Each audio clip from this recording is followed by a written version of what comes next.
बिस्मिल्लाहिर्रहमानिर्रहीम, अस्सलाम वालेकुम। इस वीडियो में हम बात करेंगे प्रेप सेंटर के ऊपर और उसके अलावा ये कुछ सवाल पूछे हैं, इसके ऊपर डिटेल से मैं इसी वीडियो के लास्ट में एक्सप्लेन करूँगा, ठीक है। और मैंने आज एक पोस्ट अपलोड की थी कि जिस जिसके पास जो जो स्किल है वो बताए, मे बी मेरे पास कोई अपॉर्चुनिटी हो, उसके ऊपर भी हम बात करेंगे, तो वीडियो को लास्ट में देखिएगा। अच्छा, प्रेप सेंटर के बेशुमार सवाल पूछे जाते हैं, इवन कि यहाँ पे भी एक प्रेप सेंटर से रिलेटेड सवाल पूछा गया है। मैं आपको दिखाता हूँ, देखें ज़रा यहाँ पे, ये देखें। अगर मैं होल सेलर से पैकेजिंग और लेबलिंग करवाऊँ तो मुझे क्या प्रेप सेंटर की ज़रूरत है? तो एक्सप्लेन करते हैं इस चीज़ को। देखें, प्रेप सेंटर सबसे पहले तो आपको पता होना चाहिए कि प्रेप सेंटर है क्या। प्रेप सेंटर एक थर्ड पार्टी सर्विस प्रोवाइडर है, सिंपल, जो कि डिस्ट्रीब्यूटर और अमेज़न के बीच में होता है। आपने डिस्ट्रीब्यूटर से परचेज़ करना और अमेज़न के ऊपर आपने सेल करनी होती हैं चीज़ें।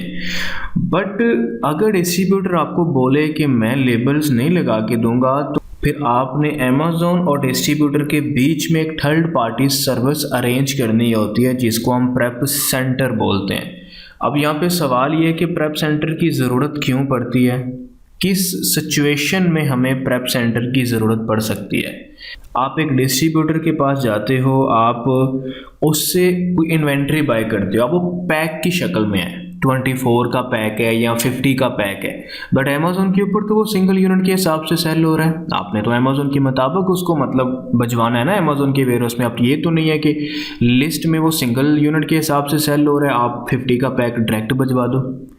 तो इस केस के अंदर अनबंडलिंग करने के लिए आपको प्रेप की ज़रूरत पड़ती है।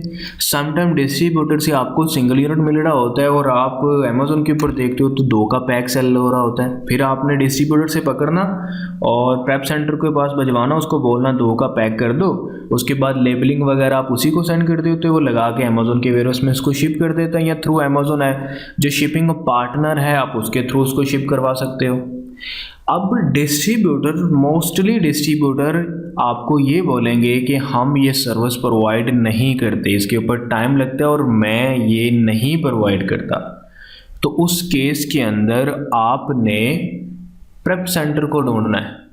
उस केस के अंदर आप प्रेप सेंटर फाइंड करोगे, और ये सिर्फ होलसेल बिजनेस या आर्बिट्राज के अंदर यूज़ होता है। इवन कि आप एफबीएम करते हो तो फुलफिलमेंट बाय मर्चेंट, तब भी ये यूज़ होगा। बट प्राइवेट लेबल केस के अंदर आपको प्रेप सेंटर नहीं चाहिए। प्राइवेट लेबल केस के अंदर आपको प्रेप सेंटर नहीं चाहिए, ये होलसेल या आर्बिट्राज के लिए आपको चाहिए होता है। अब हाँ, एक और चीज़, अगर आप जिस डिस्ट्रीब्यूटर से इन्वेंट्री बाय कर रहे हैं वो सिंगल यूनिट है एग्जांपल के तौर पे, और अमेज़न के ऊपर वो सिंगल यूनिट के हिसाब से सेल हो रहा है, तो आप डिस्ट्रीब्यूटर को बोल सकते हो। अगर वो रिजेक्ट करता है तो प्रेप सेंटर की ज़रूरत आपको पड़ती है।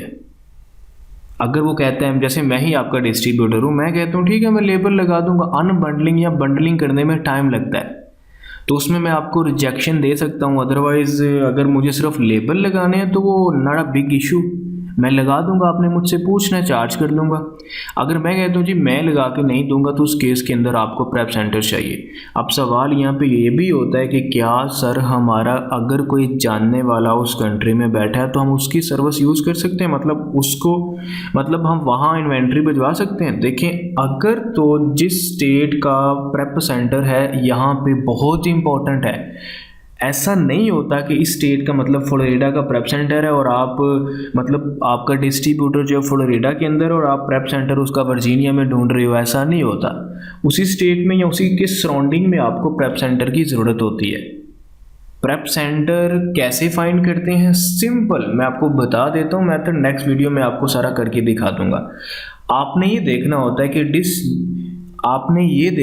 है कि जिस डिस्ट्रीब्यूटर से आप इन्वेंट्री बाय कर रहे हो उसका एड्रेस क्या है, ठीक है। उसके एड्रेस को गूगल के ऊपर एंटर करो और आगे प्रेप सेंटर लिख दो, या उसका जिप कोड लिख दो, जैसे न्यू जर्सी आगे जिप कोड है, आगे लिख दें प्रेप सेंटर, आपको कोई ना कोई दिखा देगा।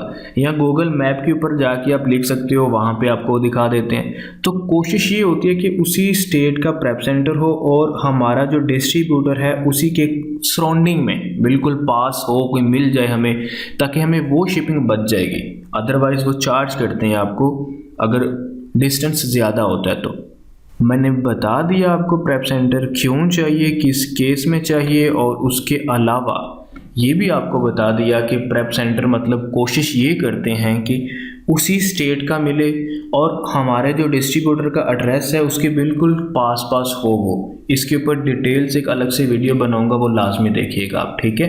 अब ये कुछ हमारे पास सवाल थे जो मतलब आज के ही हैं, तो वीडियो के साथ ही हम इसको भी कवर कर देते हैं। अच्छा, यहाँ पे एक सवाल, यहाँ पे पहला सवाल है, सर पीपीसी और गिव अवेज अगर एक साथ देंगे तो नुकसान हो जाएगा। नहीं, ऐसा नहीं होता, ठीक है। आप जब गिव अवेज आपने देने हैं, आप प्राइस देखो कम भी करोगे उतनी पे करने हैं। जैसे मैं आपसे लेने आता हूँ एक प्रोडक्ट, आपने कहा जी 25 की है, मैंने 25 पे करने हैं, कल को आपने 25 मुझे वापस करने हैं।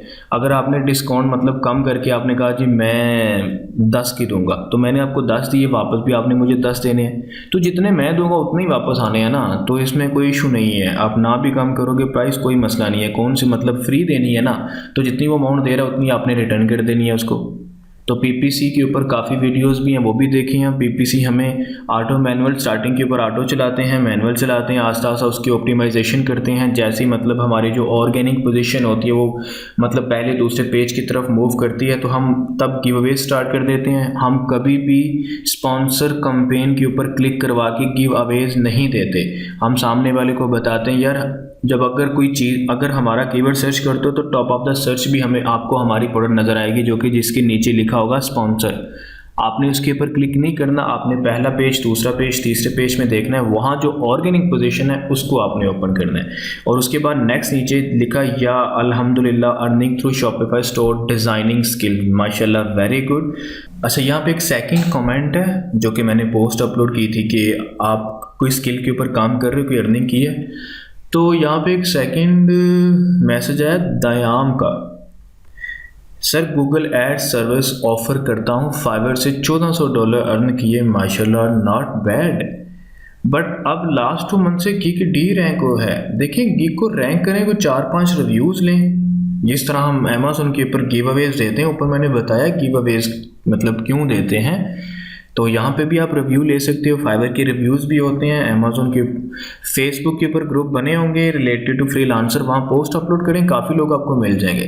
बाकी ये पोस्ट मैंने इसलिए की ताकि मुझे पता चले कि आप मतलब कौन कौन सी स्किल में काम करते हो। इंशाल्लाह आप सबके लिए कोई ना कोई अपॉर्चुनिटीज़ मैं निकालूंगा ज़रूर, ठीक है।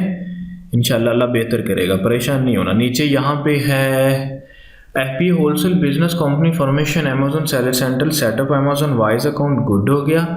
और यहाँ पे अगर मैं होलसेलर से पैकिंग और लेबलिंग करवाऊँ तो मुझे क्या प्रेप सेंटर की ज़रूरत है। देखिए अगर आपको होलसेलर या डिस्ट्रीब्यूटर पैकेजिंग लेबलिंग कर देता है तो फिर ज़रूरत नहीं है, अगर नहीं करके देता तो फिर ज़रूरत है। एंड अगर मुझे डिस्ट्रीब्यूटर से परमिट या ऑथराइजेशन लेटर मिल रहा है तो देखिए सेलर परमिट एलएलसी के साथ स्टेट की तरफ से मिलता है, ऑथराइजेशन लेटर ब्रांड की तरफ से मिलता है, डिस्ट्रीब्यूटर आपको इनवॉइस देता है, ये क्लियर कर ले। यहाँ पे कंटेंट राइटिंग है, बहुत स्कोप है कंटेंट राइटर का, निकालूंगा इंशाल्लाह आपके लिए कोई अपॉर्चुनिटीज़, ठीक है। यहाँ नीचे महवेश है, if you have opportunities to, तो ज़रूर बताइएगा, ज़रूर इंशाल्लाह अपॉर्चुनिटीज़ खुद निकालूंगा मैं, ठीक है, खुद निकालूंगा, परेशान नहीं होना। और कंटेंट राइटिंग, फिर अली रजा कह रहा है मैं भी कंटेंट राइटिंग करता हूँ, very good. Sourcing plus hunting expert, very good. Affiliate marketing, ये भी एक अच्छी चीज़ है, और ब्लॉगिंग ये भी ठीक है। और अमेज़न वर्चुअल असिस्टेंट है नीचे, आई थिंक यहाँ तक की थे।